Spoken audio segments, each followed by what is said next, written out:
Are you kidding me?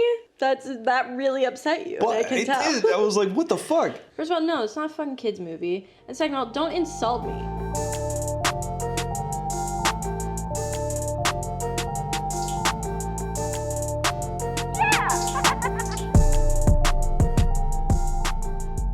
All right.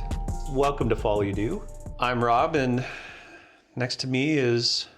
The stunning vision of your life. Oh my God. Jessica. We just watched a movie, and I guess everyone already knows what movie we watched, so I'm just going to jump into it. We watched Venom 3. Yeah. We actually paid money to see that in theaters. We paid way too much money to see it. How much money did we pay?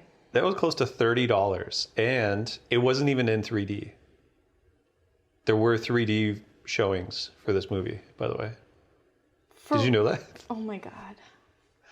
Do you think when they were making the margarita, do you think that was in like the 3D effects? They went, Like, whoa, yeah. whoa. Yeah, when that was it. That was supposed to be the 3D scene. We didn't know when we were watching because we were cringing the whole time. And the dancing. Oh, All the worst that's true. moments. All the worst. Oh, and the peeing. That's what I was gonna say. So, Jessica, we're not, maybe it's just me. I'm not a huge Venom series fan. I liked Venom. I actually remember playing a Spider-Man game. I think it was called The Amazing Spider-Man before the not so amazing Spider-Man movies came out. There was like this comic book game, but the graphics were almost like a comic book. So when you were like punching people, it would kind of show. Fun. Yeah. Yeah. I loved it a lot because you could swap between Spider-Man and Venom, and you get to play as Venom. From what I remember, he doesn't swing, and if he did, it was probably his tentacles. Or his tongue. Or his tongue.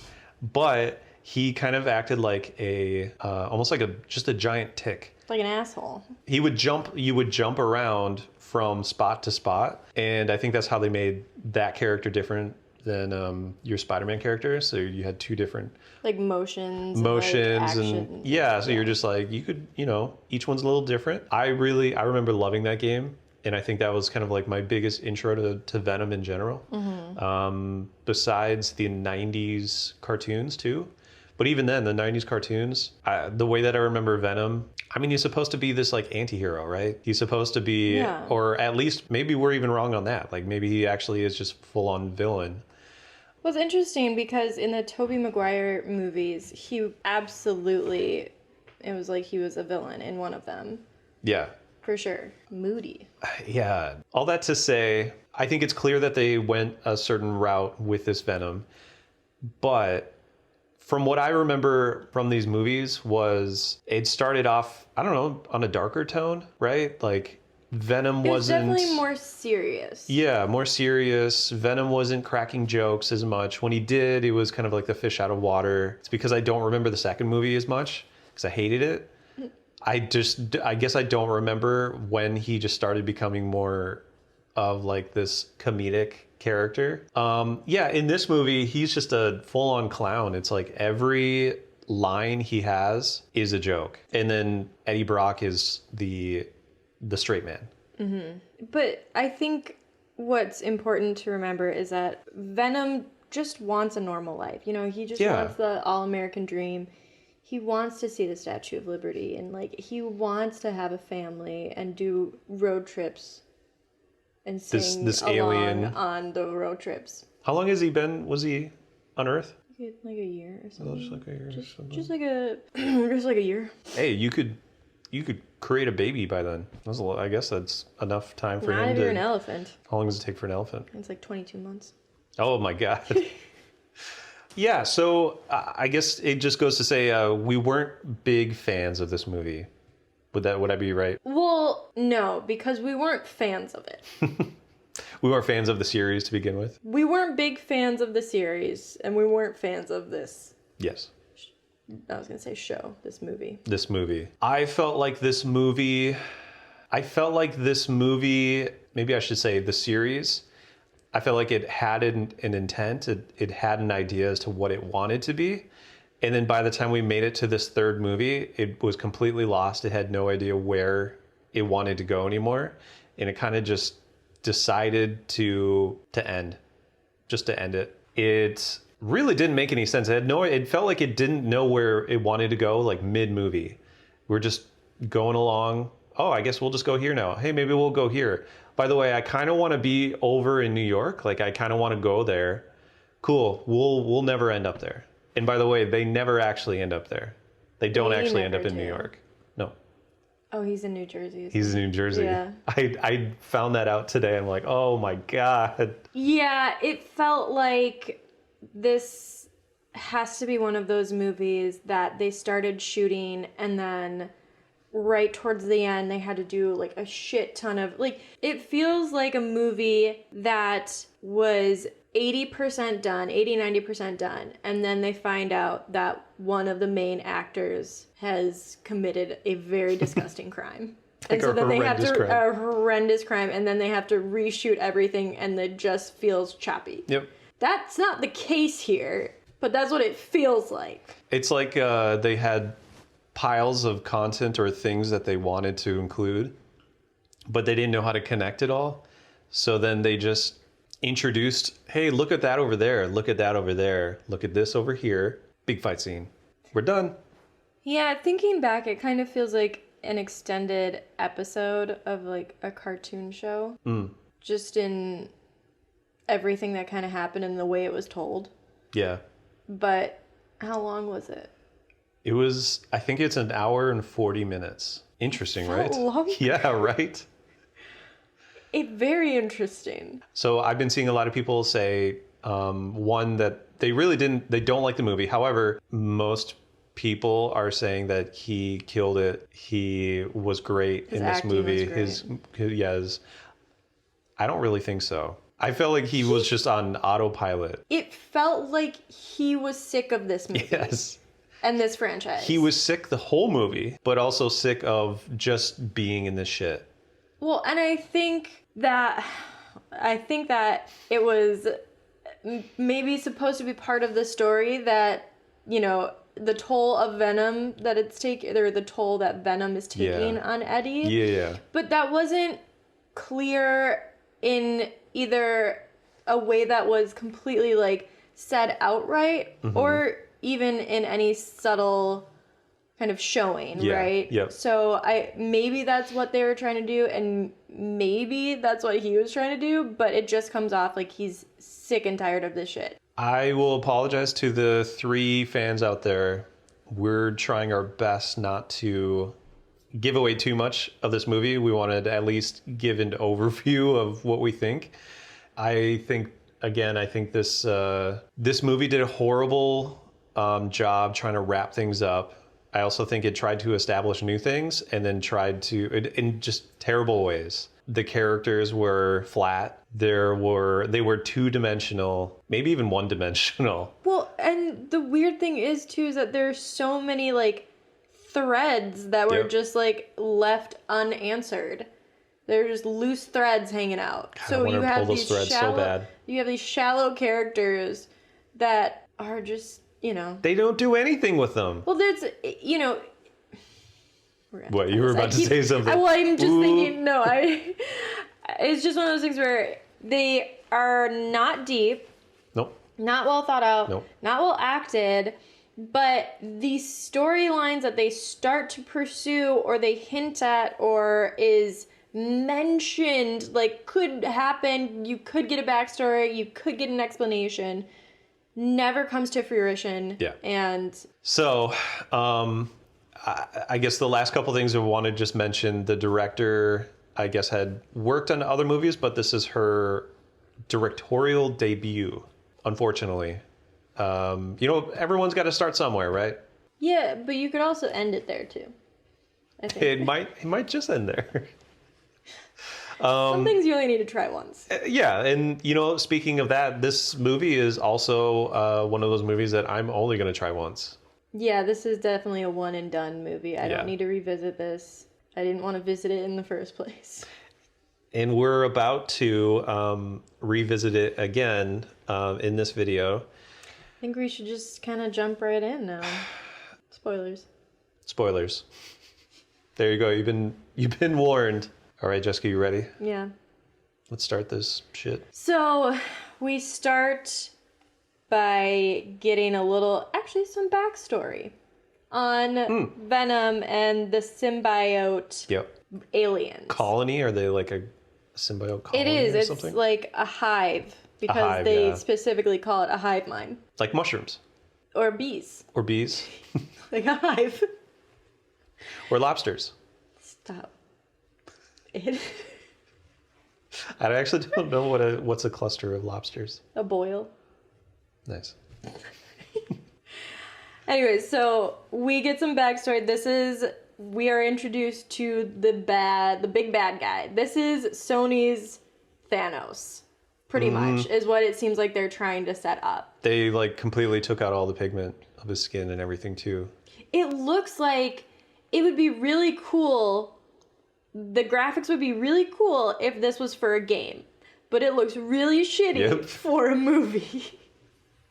You're introduced to Null, and you get this story that he's this crazy multiverse kind of evil villain. He's very powerful. Super powerful. So powerful that his symbiote children had to imprison him in the hive mind. They just had to hold him back. And the only thing that can free him is this thing called the Codex. That happens when a symbiote and a host basically kind of like connect with each other. Get married. And become one.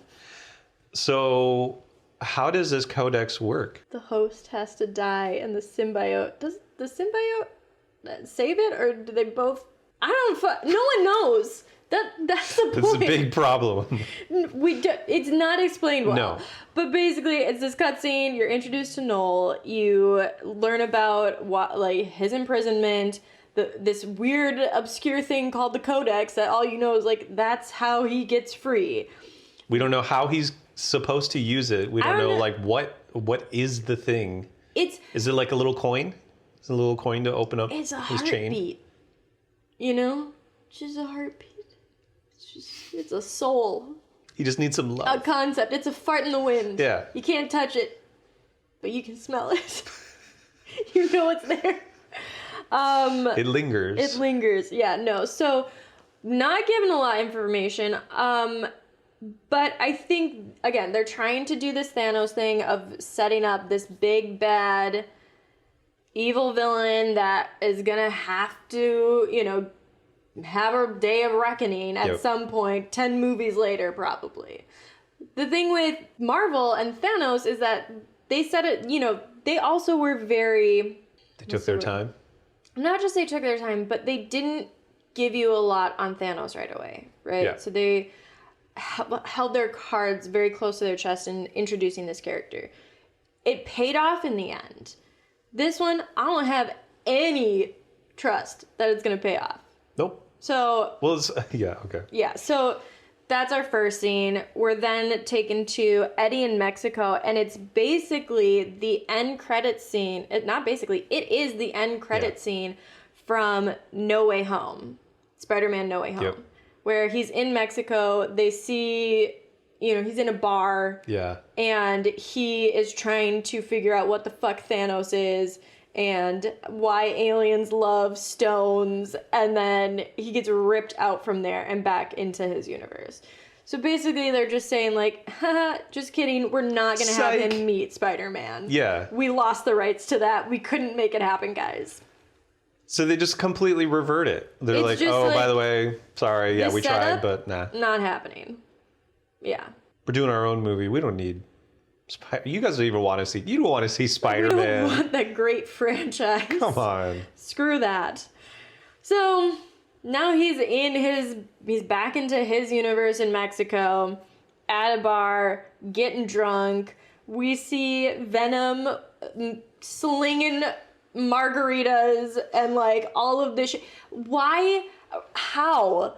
What the fuck? Because how does Venom know how to make margaritas? Like, does Eddie know how to make margaritas? My guess is probably not. He seems like a, crack a can kind of guy, And he's not... Venom singing Tequila. Did you notice that? Yeah.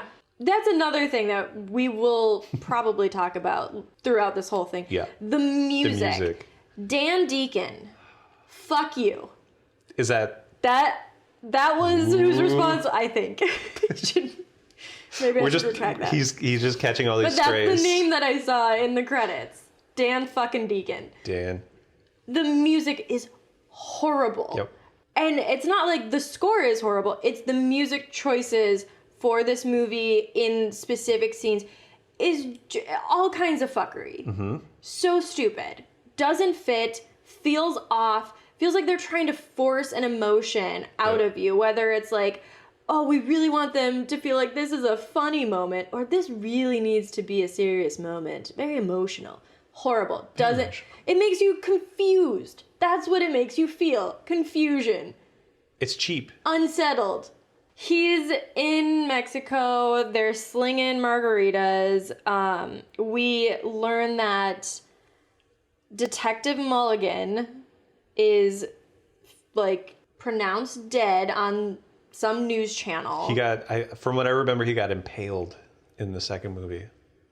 I don't know. I saw something it like way that. Too long ago. Didn't register. Don't remember it. Yeah, I don't care. But there's a news report on the TV saying he's dead, and Eddie is the main suspect. And he's a wanted fugitive. He's a wanted fugitive, and then they're talking. They're like, "Well, where the hell can we go? We can't go back to San Francisco." And then somehow, like, the Statue of Liberty pops up, I think, on the news. Yeah, and then they were like, "Oh, I guess we could go there." And I remember that and being like, well, "Why? Why is that?" And then why not stay in Mexico? Right.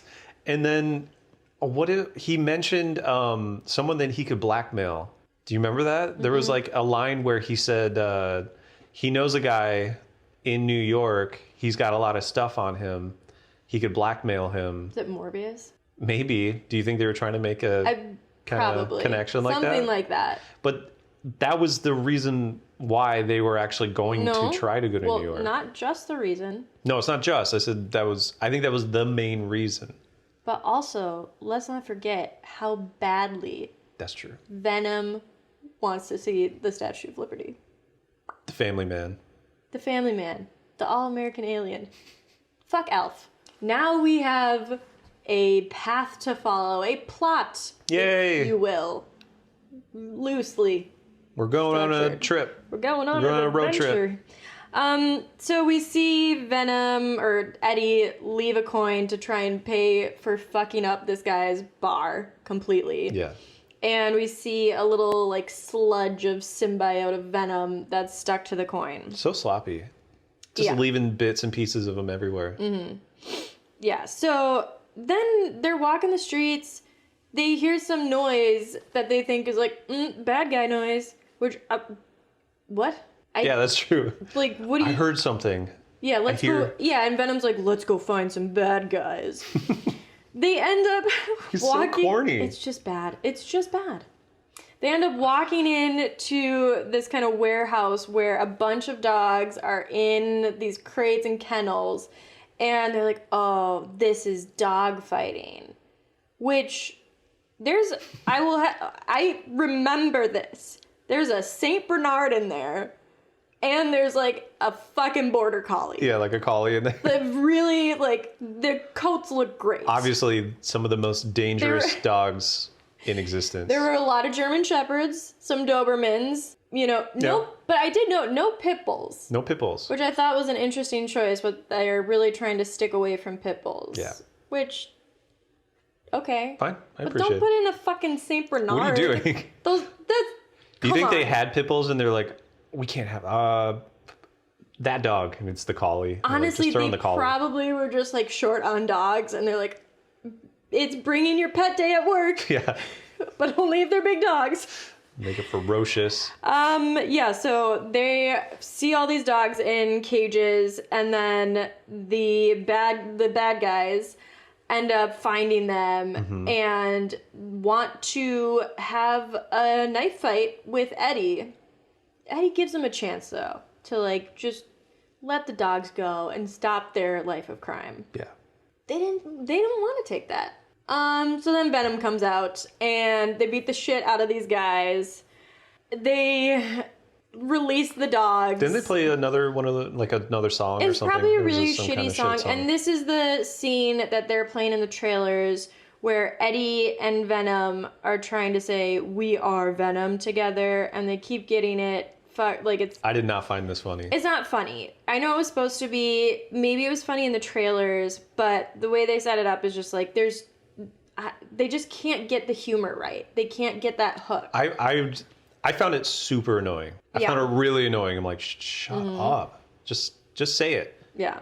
I actually wanted him to say it actually, you know, like aggressively or like somewhat scary. I think that would have been in the first movie. Yeah. But it's not going to be in this one because it's a buddy comedy. This is also, we see a scene where a random CC camera on the street catches them walking down the street. The beginning of the CC cameras. Of the CC cameras in a tiny little town in Mexico. And that's going to be set up for later, obviously. We also see, this is the first I think this is when we first see the other alien that's going to... Is this like a xenophage? Or... It's a xenophage. And we don't know that yet, but it's this big kind of like... It almost looks like a giant animal mixed with a cockroach. It's like an alien dog with tentacles. And cockroach features. And cocks. Cocks. There's a bunch of oh my God. wieners. It's like, hey, I'll fuck you up. So, again, just some setup for later. We learn that Venom there's viral shedding that happens, which is why that little, like, symbiote sludge on the coin happened. This is also where we are introduced to Dr. Payne. Yes. Dr. Payne. Yes. And I didn't care to learn her first name. The deep and Dr. I don't Payne. think they said it. And if they didn't catch it. Sorry. Doesn't matter. Dr. Payne. We get a little backstory. For a little flashback. Because she's dreaming. We get to see what she's remembering, you know, her dream. And the dream takes you to a beach where it's her and her brother, who is wearing a Roswell shirt, and they're, average age 12-ish. Somewhere around there, yeah. 10, 12-ish. And they're talking about how cool, like, aliens are, and they just want to, you know... He's like, hey, you see my shirt? Yeah, don't you know I love aliens, and that we're talking about them? Preaching to the choir. Yeah, so, kid loves aliens. Storm comes in. They are running down the beach because they're trying to outrun the storm. Yeah, because it's lightning, right? All of a sudden, like... And they started by laying on the beach. Yeah, so... Yeah. This storm must have really ripped in because they get up, start running from this big old lightning storm. They're holding hands as they run because everyone knows you run faster that way. I was thinking that too. And lightning strikes Dr. Payne, as a little girl, and runs through her and kills her brother. Kills him dead. And then she wakes up. And she has like she's got all the, like, she's got a little classic... gnarly lightning scar on her body. So that's where we get the introduction to Dr. Payne. You saw James and the Giant Peach, right? Yeah, that movie freaked me out as a little kid. I would have been happier if they would have included the rhino thunderstorm from James and the Giant Peach. Visually, that would have been cooler. Plus, it's a dream, too. Well, so here's the thing. It wasn't necessary. No.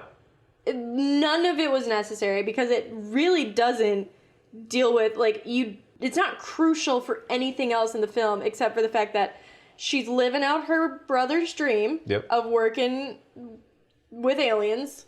So she is her brother. Like, her personality is... all her 10-year-old brother. Yes. If my personality was my 10-year-old brother... I would be Scuba Steve. That would be my job. That's honestly cooler than this. It is. Yeah, because it's actually, cool.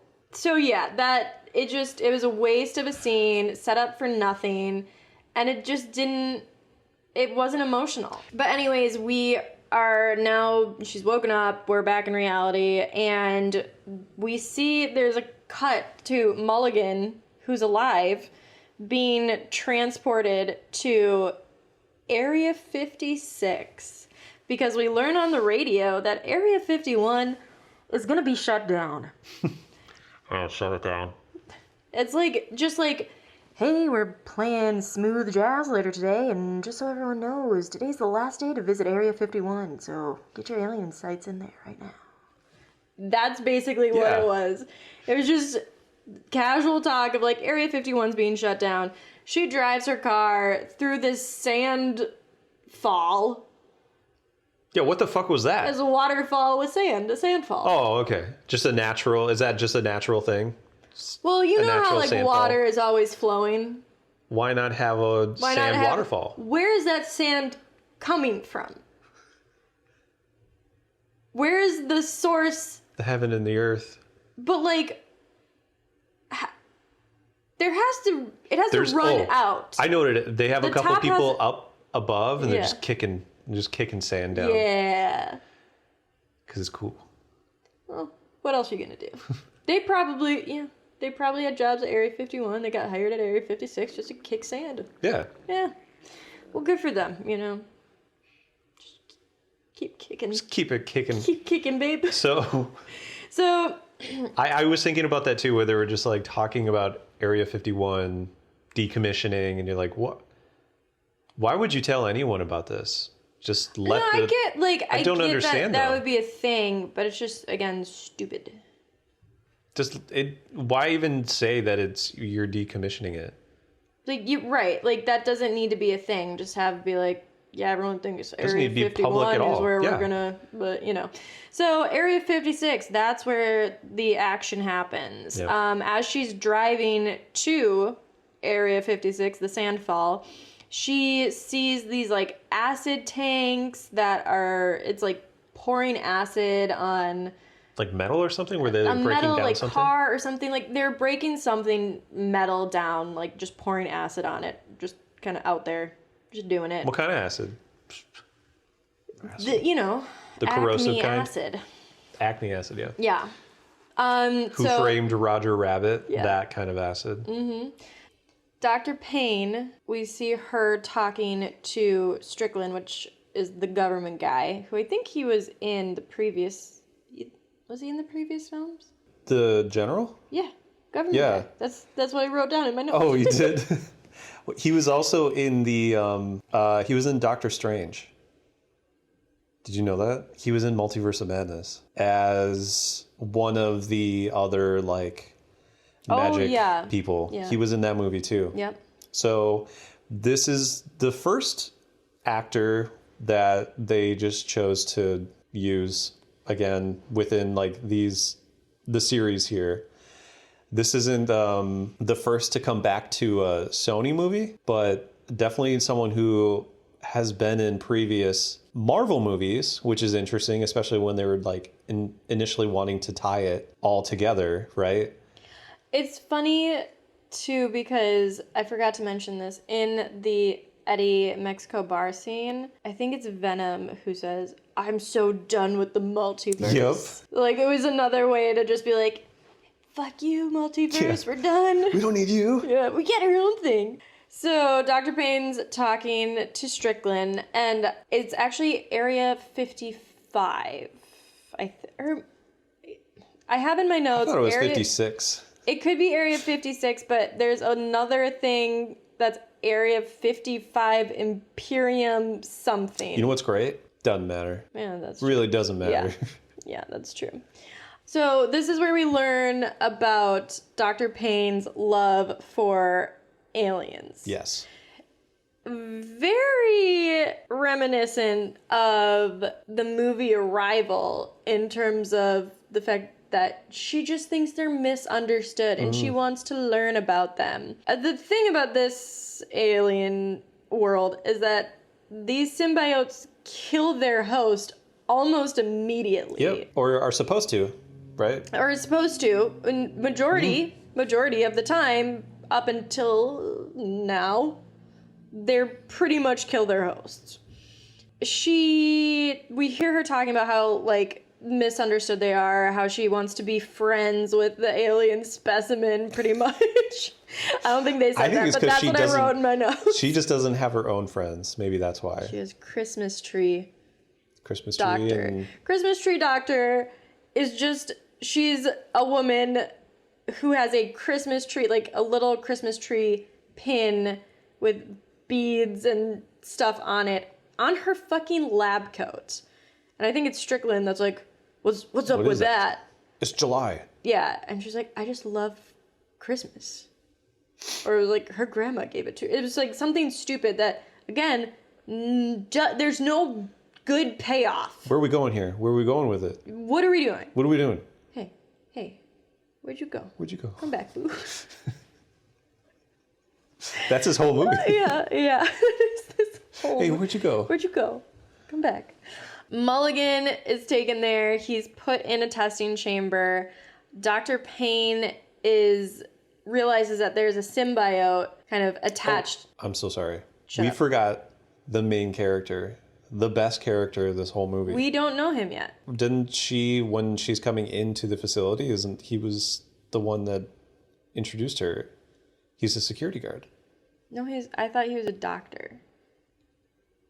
No, I'm pretty sure he was a guard. I thought the only time we learned about him was when he died. No. Okay. I'm pretty sure he was like one of the guards. He was like the guard who that, are we like, talking about? Jim. Jim. The best character. Jim is the best character in the whole movie. We're still not really sure what his profession is currently. Maybe he's a security guard and a doctor. He's a jack of all trades. He's a Jim of all trades. He's everything. He is Jim. He's Jim. Anyways, remember Jim. We brought up Jim. I'm noticing that no one else in this community is talking about and Jim. you know what? Jim deserves some space in this conversation. Yes. So going back to Mulligan. Sorry. Yeah. So Mulligan has a symbiote attached to him, and Payne's worried that the symbiote is hurting and isn't going to pair with Mulligan. I don't know. But we hear the symbiote mention that Payne, he can see that she's broken too, and she squeezes her little lightning bolt arm. Yeah, she goes, oh. Yeah. And then this symbiote is like telling her that, or maybe it's Mulligan who says it, doesn't matter, one of the two of them, tell her that the symbiotes just want a safe haven because they're running away from something. These parasites. It's fucking killer parasites. They just want... The majority of the time asylum. should be killing the host. And then if it's not killing, what? The majority of the time, these parasites should be killing the host. And if they're not killing the host, they're eating you. This movie's trying to make them a sympathetic alien species, and it just doesn't... It feels like it completely forgot the other films that happened. They're just a bunch of ETs. We don't understand. Yeah, we don't understand. You don't understand them. By the way... A bunch of Pauls. That would be great. The first movie, something that stuck out to me was the kind of like the CG effects of these symbiotes when they would movements. would like roll on the table or whatever, and they would look like starter, like sourdough starter. That's what it looked like, and I was like, oh, that looks kind of cool. And then progressively throughout these movies, they just look worse and worse. And then in this movie, they look terrible. They just look like no one really wanted to put any creative effort into them. It was just like, well, just change the color. Maybe they are misunderstood. Maybe we should be putting more. That's not our job. That's not our job. All right. Yeah, you're right. They look like shit. Again, this is a setup for the Sony Thanos, Null. Right? So they're all running from Null. Null and void. And then this quote that I think the symbiote happened or said, or Mulligan said, "The darkness has teeth." Teeth. I saw you put your notes in. I wanted to make sure that you extended teeth. Yeah. So next scene, Eddie's fucking hanging on to the side of a plane because Venom wants to fly. Yeah, next scene, we see Eddie and Venom attached to the side of a plane with the classic line that I'm pretty sure it's in the trailers as well. I'm gonna be sick. No, he's like, I told you we could fly. Eddie. That is a good, yeah, that's pretty good. Not bad. Yeah, that's not bad. Practicing all night. All morning. Yes. When I was walking through town today, I was doing my Venom voice. That's why you're getting all those weird looks. Mm-hmm. Okay. Mm-hmm. More than usual. Yeah. Yeah. About 50% more than usual. And one person's like, hey, not too bad. Winking at you. Shaking their booty at you. So they're having a good time flying on the plane until the xenophage, which they mention is like Venom's sister or something. Like, I guess. The word sister comes up, which, and maybe they don't mean that like literally, but like, you know, like a sister something, like a sister store or whatever. So that's... A sister phage comes up on the plane and attacks them and is like, just fucking shit up. We find out that Venom is very scared of this thing, but they end up throwing it in the turbine of the plane. It's like sucked into the turbine. The plane does it go down? We don't know. It didn't look like it. It didn't look like it was failing. It looked like the turbine was. It got but like torn there was up no, though too. There was no tilt to that plane. It was torn up though. Like they clawed into the plane. Yeah. This plane that, by the way, when the xenophage like saw the heartbeat or the So what we learn later, the xenophage is able to track them when Eddie and Venom are connected and like as one.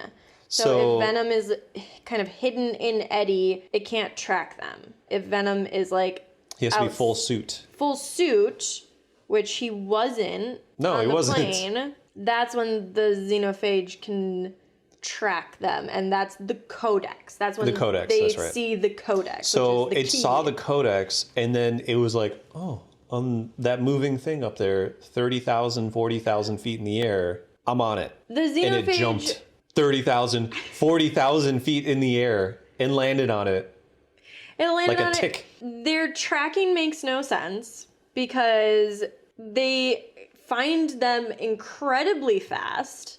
They find the codex incredibly fast. Like, as soon as it's like, they're one, the xenophage is like right there, even though they're on, like you said, a fucking plane. And they were just in Mexico. I don't know how long they've been on this plane. Yeah. But they're on a fucking plane. And it's all of a sudden right there. Eddie and Venom are able to parachute down and... Doesn't count as new powers, apparently. That's not full suit. Yeah, that's true. We also see, this is the introduction to the hippie family. Some of the sludge of the xenophage in the turbine lands on this hippie family's van. Yeah. This is the beginning of they just happen to be at the right place at the right time. Coincidental kind of, yeah. Eddie and Venom are talking about what the codex means. The codex is the key to unlocking Null, which Venom's super scared about. We learn this is how the xenophage can track them, when they can track them, you know, all that stuff. They're walking. He's explaining all of this. This is the horse scene. The wild horse scene. Which, if this was in one of the earlier movies somehow that made sense in the plot, would have been cool. If it made sense in this plot, it would have been cool. Yeah. But it's just, they just wanted to deliver cool visuals, and that's kind of about it. And to get Eddie from one point to another. It's just like all a traveling show. And Venom loves horsies. Yeah. Jessica. He loves a good horsey. This is where Don't Stop Me Now is played as the song. It's so short-lived. It's, again, horrible choice for this scene. Because it just doesn't feel right. It doesn't feel like anything has prepared us for a song like this in the way, like, we don't deserve this song. They didn't do that in any of the other movies, from what I remember. No. I feel like Guardians of the Galaxy really set a tone for absolutely, because they figured out the right formula. Yeah. And it worked into the plot. That was like a big thing. So this one just comes out of nowhere. This movie isn't deserving of a lot of these songs. It's like someone that watched Guardians of the Galaxy and they're like, I love that, and then took all the pieces and thought they're like, this is what made it great. Mm-hmm. And then they tried to do it themselves, and you're like, obviously you don't understand, because that's not how it's done. Yeah. So he's on the horse. He's on the horsey. Horsey's running. They get to a river. It's like a. I saw someone say they were saying like this is like 90s comedy. Yeah. Mm-hmm. That's what it feels like. That's a pretty good descriptor. Strickland is informed of the symbiote on the plane. Okay. And they immediately find Eddie and Venom at the river. You know what it was? CCTV. On the plane. No, like in the forest. In the desert. They were just like... Yeah, they're just... the horse is running through a desert. Like, that's all. Venom horse? Fuck you. They come up onto them so quickly. They land in the water. Everything arrives quickly. Yes. They're in the water, and then they land in the water, and then this task group comes in immediately, and they're like dangling on these wires. Via chopper, they come in, they're dangling on these fucking wires. There's a whole struggle in the river. Venom turns into a frog and a salmon.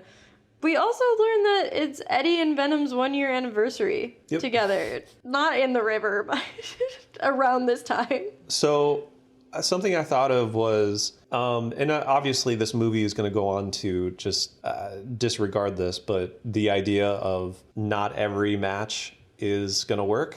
Like when the Venom or when the symbiote goes into a host and the host more than likely isn't going to take, and then the host dies.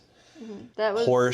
Horse, fish, frog. So I was looking up trivia about this movie just because. Yeah.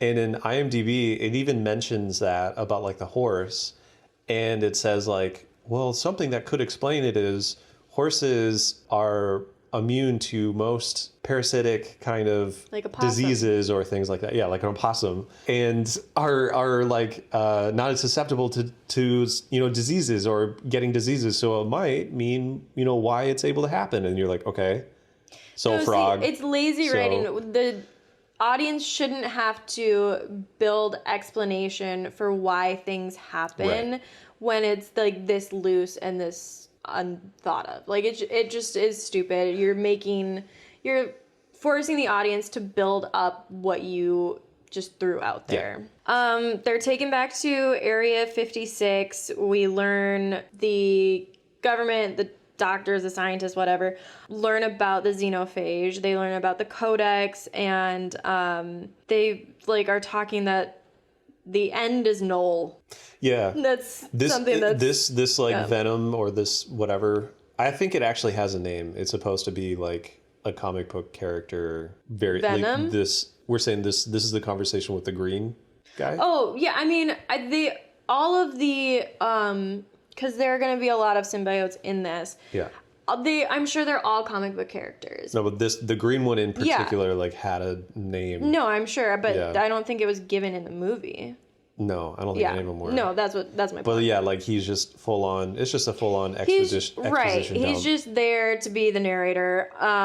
We learn that for the codex to stop and the key to be destroyed, Eddie has to die or Venom has to die. So like the two can't coexist at the same time. But Strickland is like, okay, cool, let's kill one of them and then we won't have, universal destruction. Dr. Payne doesn't want that. And you know what she tells him? Science is sacrifice. Let's just break that down. We are going to sacrifice the entire universe so we can talk to aliens. And not so we can talk to aliens, but so we can keep one of them aliens alive. Because they could kill Eddie or Venom and still have these other symbiotes. Somehow Eddie, like... I think I remember you looking at me, too, after she said that. And you're like... Yes, because that's fucking insane. That's the stupidest thing I've ever heard of. No, you don't risk the destruction of the universe. I mean, I shouldn't say that. Because I did like Oppenheimer. Take that back. And they didn't know what was going to happen. They didn't know if they were going to set up a chain reaction when they let off that first bomb. Which it did. We're not going to get into that. Yeah, that's a different movie. This is a whole different thing. But I would argue it's still insane. Yes. Yes. There was this point too. I was like, I agree with this guy. This guy who clearly is supposed to be the person that the audience is, supposed to be against. It's the military guy. Yeah, he's a military kill guy everything, just get wants it done. to shoot and kill everything. Yeah, and I'm sitting there being like, I mean, you want to, side with the scientist who wants to learn. Right. It's like, shut the fuck up. I don't remember how Eddie and Venom get out of there, because the next thing in my nose is like Eddie meets the hippie family. So Eddie is we were back to the stringy people. They're on the plane strings and they're trying to shoot at him, which is like they dumbest all die, idea. Basically, is the dumbest idea to have them hanging from fucking strings and trying to shoot. And then one of them is in the water entangling with him. And then there's that scene where like he's wrestling with one of the soldiers, and then he takes the gun Eddie, and then he shoots her. And that's supposed to be like this very impactful scene for him, where he's like, I killed someone. I killed someone. Because at that point, Venom was either a frog or a salmon. Yeah, so Venom was not attached to him. So they're completely separate. So it's Eddie is now a killer. Like he can't blame it on Venom. But he does say, like, you've turned me into a killer, and... It's another thread. It's another, like, beginning of something interesting. That could have been interesting as a whole, like, plot line kind of build in a different movie. Yep. Like, not in this movie. It doesn't, like, there's too much going on in this movie. This does not get enough attention for Eddie to deal with, like, the fact that he is responsible for his own actions. He can't blame everything on being a puppet. But it doesn't get that attention. It just happens. He makes, like, a reference, like, maybe once or twice, and then that's about it.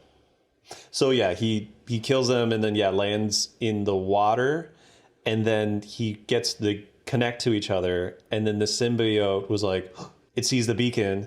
And then from where it was, I just assumed the symbiote was just like, as soon as it landed, and reconstructed, it's just like, and then just like kind of just walking across the street or whatever it was laying on. The xenophage. The xenophage was just like walking down the street, just like, I don't know where to go. Right, the xenophage that was what we thought killed in the turbine just reconstructs, and then we don't see it.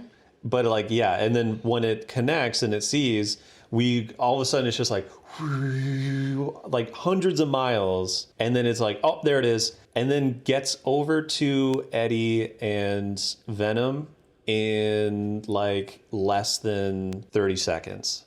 And then comes in, and then, they have like another tangle in the water. My question is, because we were at the military thing, we learn about the codex and stuff like that. So where does Eddie go from what we're talking about to the hippie family? He leaves the water, they sneak out, and then I think he's just walking in the forest. So then they're not taken to the facility. Okay. No. It's hard because there's so many goddamn cutscenes. Yes. That just put more of them together. Well, what I was going to say was they have this whole thing, and then they like de-suit, and then the monster at that point, it's like vision is just grayscale and it's static. So then they de-suit, and then Eddie essentially can just like walk away. But then the rest of the soldiers are there, and they all get eaten by the monster. Xenophage, the xenophage. And then they just walk away.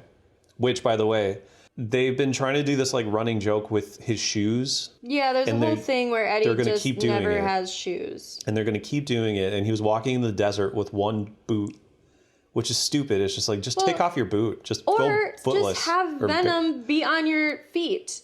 Yeah, it doesn't count, apparently. It doesn't count then. But yeah, he that's like this like another joke that they keep doing, and it's really stupid. It's a stupid joke, but okay, so cutscene to the lab. That's where we find out about all the codex shit, all of that. Eddie ends up walking up to the hippie family that they were just camping there, and he tells them that he needs to get to New York, and they say we can get you as far as Las Vegas. And he goes on a little, journey with this family that wants to see Area 51. That's where they're going because they love aliens. And not like that whole thing was weird too. You have this stranger that comes up on you and your family. I don't care if they're hippies at that point. And then they give him a plate of food. And then he does a totally normal thing where he throws the food over his shoulder like a freak. And then Venom, they're like, yeah, Venom. And then they just like totally disregard that and they go, oh, that's a normal thing to do. Anyways, we'll continue to talk with you. And we'll let you stay in our van when we have 2 children. Why don't you come with us? Like, I like how you are more upset by the fact that he threw food. Yes. As opposed to like maybe the idea of parents not wanting a strange man who came up and is like muttering to himself be around their children. That really upset you. Well, I can tell. Did. I was like, what the fuck? And then again, like you said, like, and then they were like, all right, let's hit the road. Let's get out of here. We have a whole like what they want to be sweet moment where the family is like playing a little acoustic guitar, singing the ground control to Major Tom song.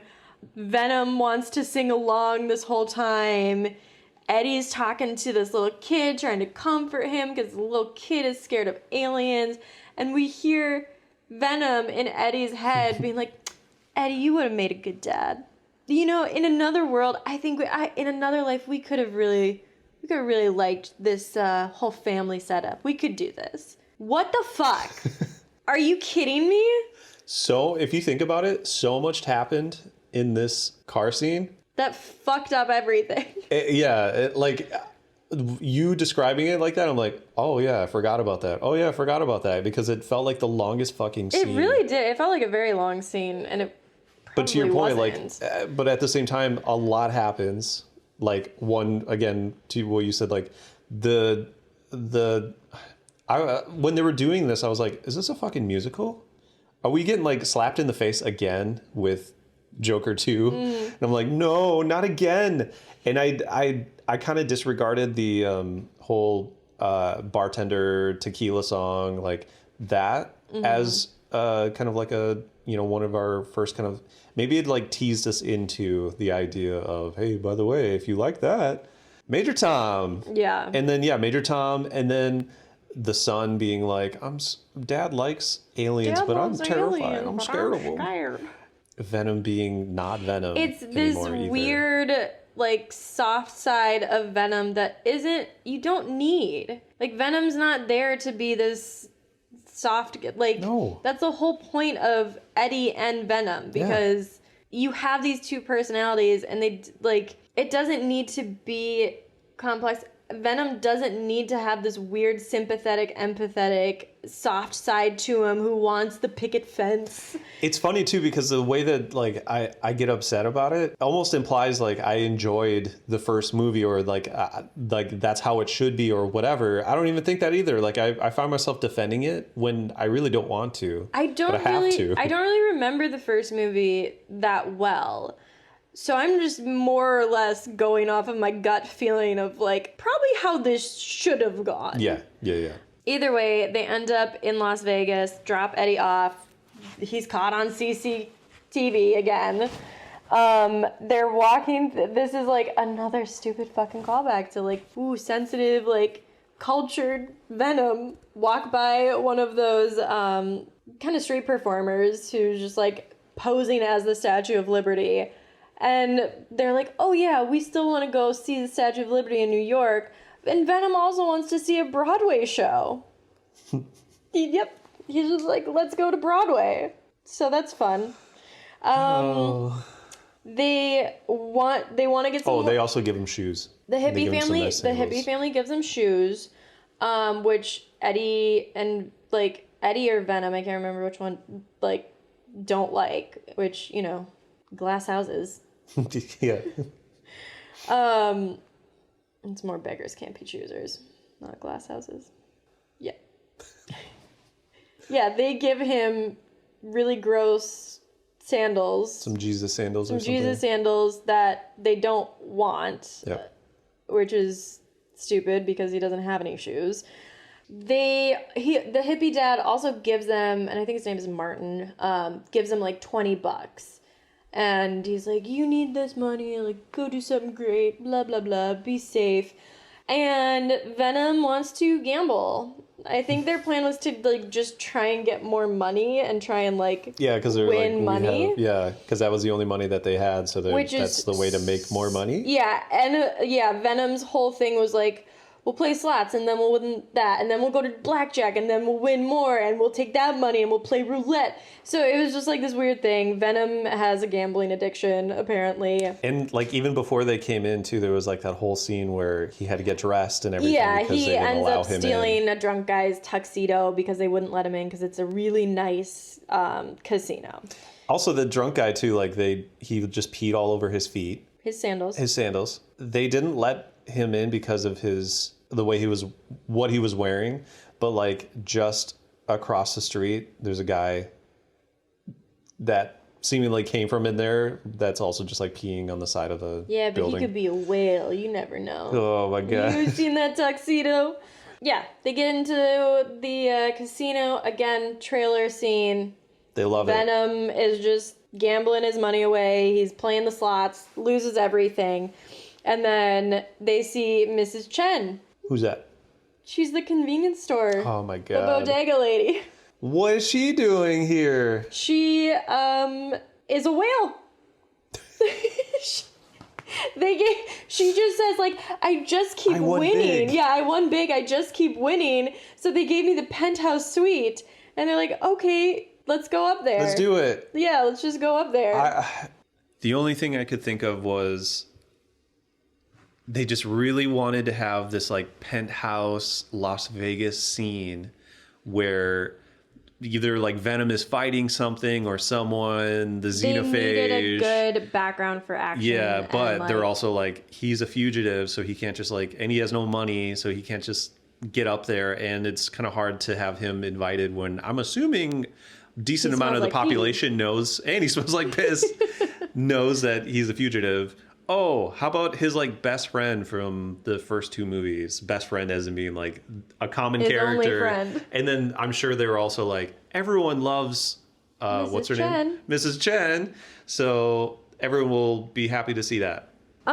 We also, there's another cutscene, goes back to Strickland. He's on the phone with, this is another like authoritative setup where he's on the phone with, I think, is Dr. Dan from the second movie, because his voice is exactly the same, but it's some guy who's like clearly pulling all the strings and, you know, the restricted military secret covert whatever operations.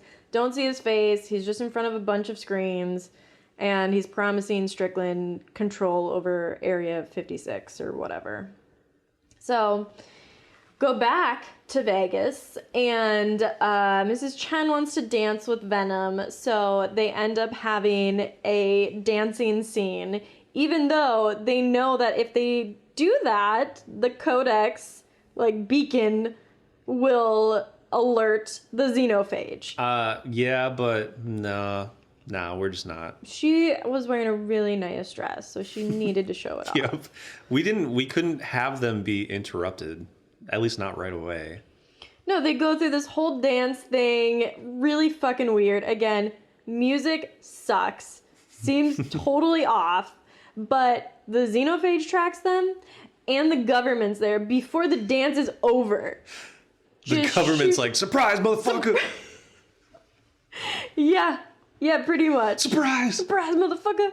Yeah, so we're taken to Area 56, 55, 51. A hippie family made it there. Everyone's there except for everyone. Mrs. Chen. Mrs. Chen is just like, she now has to explain to the hotel. Yeah. You know? She's probably just back to the beginning. Yeah. Like where she started. Also wanted to point out just like how like reckless Eddie and like Venom have been, especially Venom, knowing like if I go full suit, this thing that I'm afraid of is going to come find us. Yeah. But I really got to dance. You gotta dance, baby. Yeah. I mean, I know what that's like. Get that urge. After a couple margaritas, can't stop me. This is where I add in the can't stop me now. Yeah.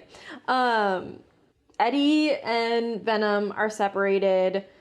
Dr. Payne is worried that Enema is dying. She's worried that Venom's gonna die without the host. Eddie is waking up in a separate cell, talks to Mulligan, who again tells him about like the codex to keep it safe. Strickland tries to do like a hostile takeover of the area. I thought they were cool. I thought they were cool with each other for a little bit. No, that's like what he was talking to Dr. Dan about, is he wanted control over Area 55 or 56. Mid-50s. Area mid-50s. While they're there, the xenophage finds them, breaks in, fucks shit up, to the point where they have to release all of these different all these different symbiotes that they have been keeping in like tubes, separated from any host. This is also Jim's best and final moment. But before Jim, so this scene, none of this would have happened if Christmas Tree didn't take Venom with her and then transfer it back to Eddie. Oh yeah, that's true. Eddie wakes up in area mid-50s, ends up in the cell across from Mulligan. Mulligan tells him to keep the codex safe. Christmas Tree Doctor ends up taking Venom with her in her little pocket. In her infinite wisdom. She just knew she needed to do that. She's like, I gotta do something. And we're like, why? Why do you feel like you need to? She's like, because of my Christmas tree, goddammit. Watch me shine. At the same time, Strickland tries to do a hostile takeover. That's what he was talking to Dr. Dan about. Dr. Dan. Dr. Dan. He wanted control over the mid-50s.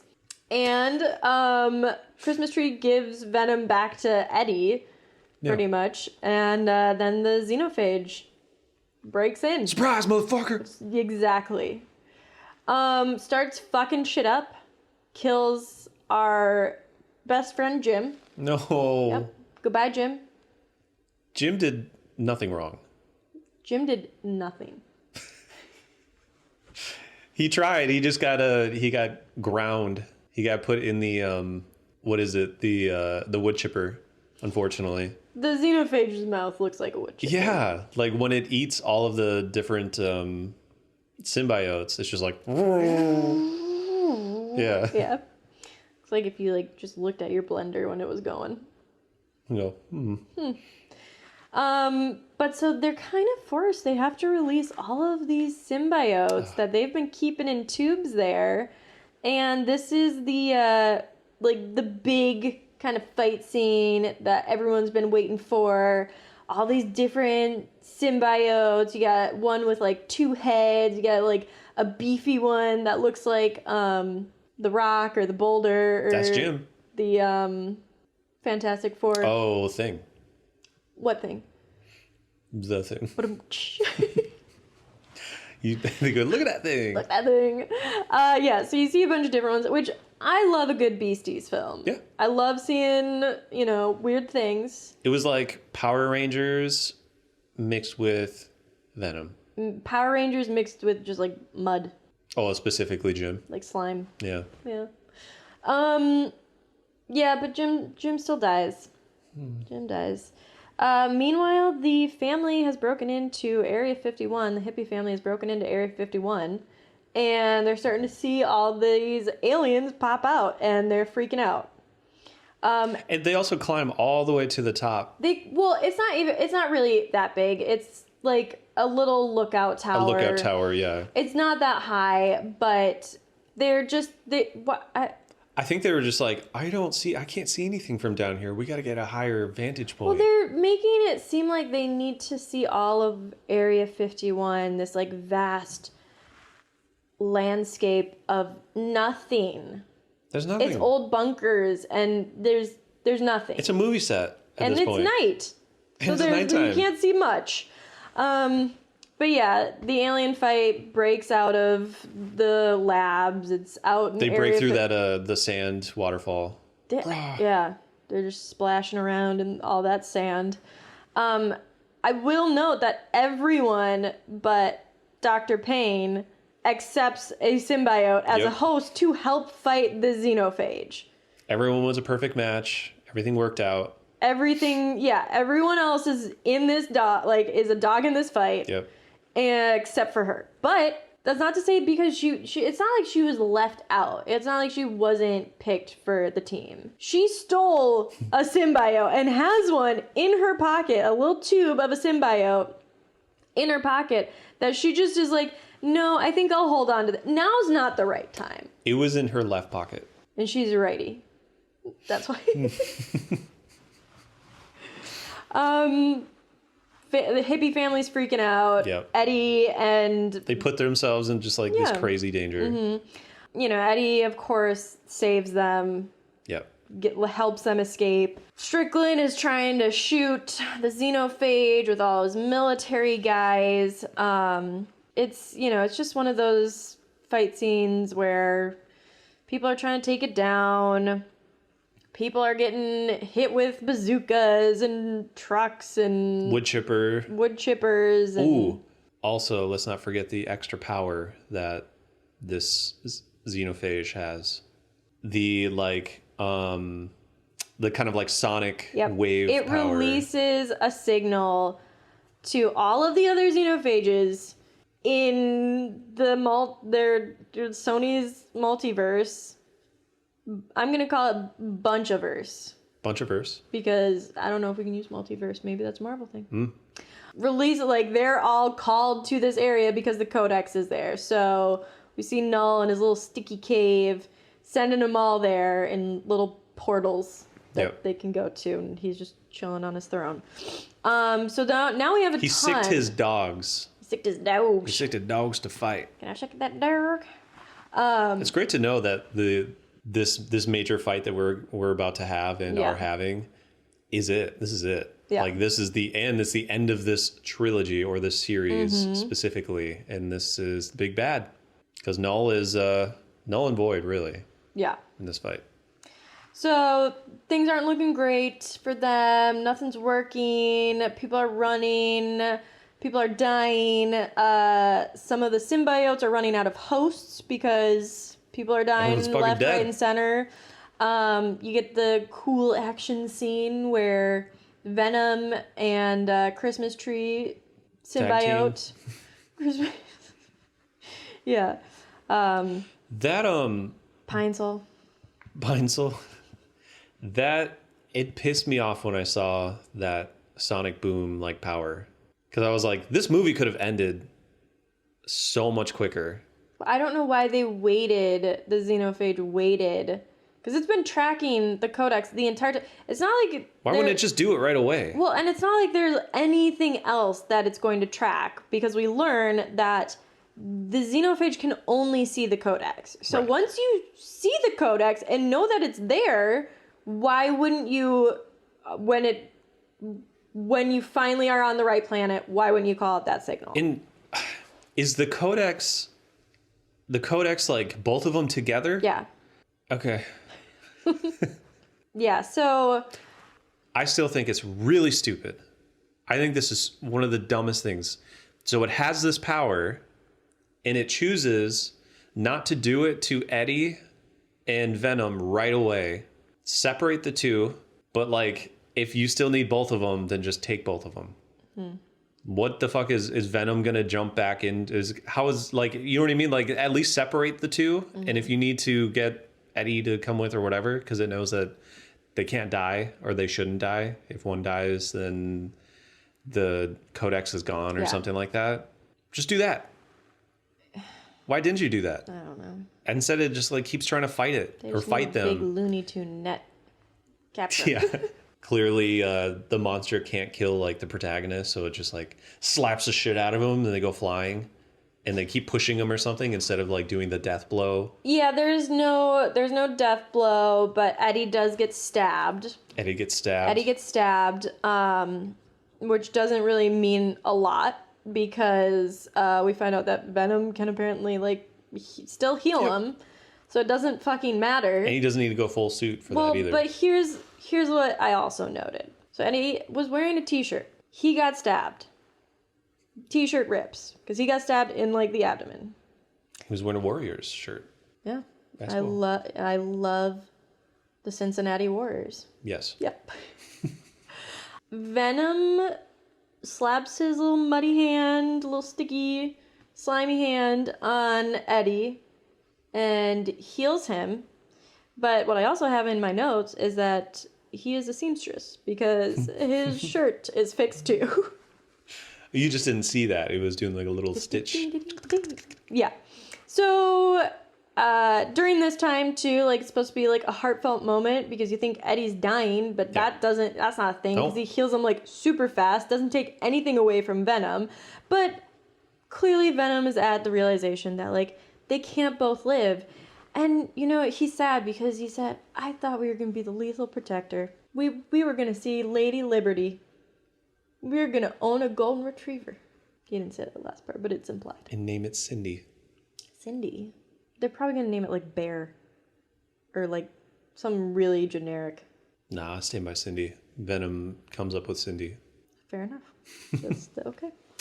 Venom comes to realization, can't both live, leaves Eddie, ends up attaching himself to all of the xenophages.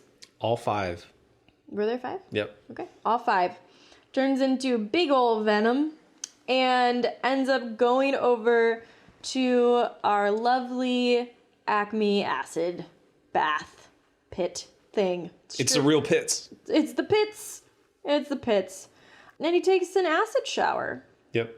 He's sacrificing himself. You know, before he's fully showers on, he just puts a loose metal door with a glass window in it over Eddie, who's lying on the ground.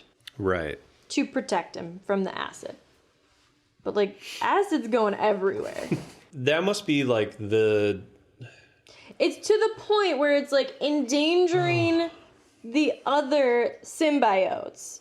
Because we have Christmas Tree, and was she a scientist at this point? Or was she a symbiote still? I think, no, her symbiote got eaten. Okay. So... It was really sad. Everyone was like, oh... This is finally when the death is imminent. Dr. Payne decides to use her little symbiote tube, breaks it, and she turns into like Elektra symbiote. Got really long hair. A ponytail. Yeah. I hate when they do that shit. She has a ponytail, and she grabs Christmas Tree Doctor by the hand, and they run away together, and it's like, oh, see, this is... She's lightning quick. She's lightning quick, and this is like the callback to like, you know, her tragic past. Isn't that fun? Didn't that pay off? So what made you mad about that? She saved her. I'm not mad right now, and I'll tell you why. Because we are so close to the end. Eddie wakes up in a hospital. He's... Before... I can't remember if it's before she saves her and runs really quick to save her. I remember, and he was giving himself Venom's giving himself like an acid bath at this point, which it had to take like 3 or 4 tries. What do you mean by that? Meaning like the general had to actually press the button and like either use his eye or his face or whatever to do it, because only he can do it. He had to like set that. But then at the same time, Venom was like, no, let me just do this myself. And then he starts like pulling it. I thought it was hilarious when the general is just like, fuck this shit. And then takes out a grenade. And then that's what starts the whole giant ass explosion, and then he just like does it, and you're like, oh my god, Jesus. Right when the threat is being destroyed is when Strickland decides to pull a grenade and just blow everything up. Fuck it. What the fuck was that? What was that? I was just like, oh my god. Yeah. Did you need to do that? And I think it was Sony being like, we gotta have an explosion. We gotta do something. Who's gonna do it? General. He's dying anyways. Fuck him. Why is he gonna do it? Fuck him. That was... And I think that's what was like ridiculous. Why she had to do the lightning quick that might have been the reason why she had to run. But again, Eddie's still there too. She could have fought. She could have actually tried to help save. She could have. She's just been doing like fuck all this whole time. She hit it with a car. That was her. She has this crazy weapon in her pocket that she refuses to use. She could have saved Strickland. She could have saved Eddie out of there. Like, let's say saving it to the last bit, good idea. She only saves one person. Yep. Christmas tree. He survived. He survived that. They got to do studies on that door. On that door. Yeah, that door survived. That door is a metal cockroach. Wakes up in the hospital. We got some type of general whatever person, decorated military guy sitting by his bedside, watching him sleep. And tells him that he has been expunged for murder and mayhem. That's what I put. And mayhem? You've been charged with mayhem. You have been charged with mayhem. No, he's been expunged of the murder of everything he's murdered, I guess. And he is free to start his life anew, but he should not fuck up this new life. So what does Eddie do? What's our last scene in this movie? New York. No, not York, Jersey, because we're seeing him look at the Statue of Liberty, and he's technically in New Jersey. Yep. You're supposed to believe he's in New York, but he's technically in New Jersey, and I can't remember what song is played, but it's a song that you would have at your high school graduation to be like, the memories. And as Eddie's walking through New York, because he does end up walking through the streets of New York, he's getting all these flashbacks of things that happened in this movie and in the second movie and in the first movie of like, what good times, we had. These buddies of mine. I could have sworn one of the shots... Because in the second movie was the rave one, and I think they were separated from each other, right? Yeah, they kind of broke up. They broke up for a second, but how did he have a flashback of something that Venom did, but he wasn't there for? How did this movie get made? It was horrible. Yeah, it just ends. And it feels so... This scene feels so out of place. The shots that they decide to throw in as flashbacks, the music, just tying it all up, it doesn't happen. It just ends. Yep. We stayed through the first part of the credits. We get kind of that first post-credit scene. Again, we have Null in his little cave, and he's saying, your champion has fallen, and the king in black is awake. Mwahaha. And we left. The movie theater was empty. No. Oh, there was one person. There was one guy. Yeah, that's true. But, I was taking notes the entire time, which did not disrupt anyone, because we were sitting in back. But he also had his phone up, too. Yeah, maybe he was doing the same thing. Maybe he was doing the same thing, or maybe he was just bored. True. But out of the three of us, I think none of us liked the movie. And that's Venom. That's Venom. Venom 3, good riddance. The last chance. So I feel like people are just going to say, well, just turn off your brain. Like, can't you just enjoy it? Can you just enjoy a movie? This is a kid's movie. This is a kid's movie. First of all, no, it's not a fucking kid's movie. And second of all, don't insult me, okay? I would like a movie that is entertaining and thought-provoking. You know, I watched SpongeBob, and there's more substance to that. The jokes are far better crafted. Leedle. I dislike a lot of people. Well, no, here, I won't say that. I dislike every person who likes this movie. I think it was a really bad movie. People say that the acting was really good. No, it wasn't. No. You're lying. Tom Hardy's a great actor. A lot of these actors have had really great roles in other films and just phoned it in for this. They all probably talked together on the phone and were like, do you really want to do this? It was like a group project, you know? Yeah. There was one kid who was doing the work, but he wasn't the smart kid. It was like just some kid that they kind of like bullied into it. Do you know who it was here? No. Jim.